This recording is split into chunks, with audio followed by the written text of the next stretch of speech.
Kalayaan, kalayaan, kalayaan. Ano nga ba ang tunay na kalayaan? Yan ang tanong na laging nasa aking isipan. Nais ko man itong makamtan, ngunit paano ko nga ba ito sisimulan? O kalayaan, ito nga ba ay pansarili? Yan ang aking gugustuhin kung ako ang pipili. Ngunit, hindi ito maaari. Dahil hindi pansariling kasiyahan ang laging pinipili. Lahat tayo ay may kanya-kanyang kalayaan.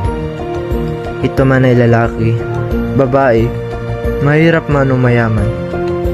Ngunit, huwag natin itong gamitin sa pansariling kasiyahan. Bagkus, dapat natin itong gamitin ng may kaakibat na kabutihan at pananagutan.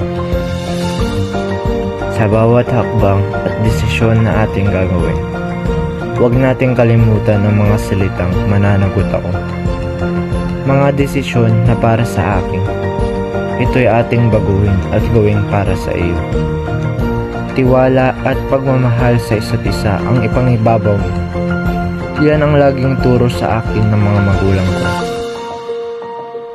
Sa bawat hakbang ng ating mga paa, at pagtahak sa landas na puno ng pag-asa, dapat tayo ay mayroong mga kasama na dadamay sa lungkot natin at saya. Dahil walang sino man ang nag-iisa, kaya't ipangibabaw natin ang pagtulong sa isa't isa upang ating kalayaan ay magamit natin ng tama.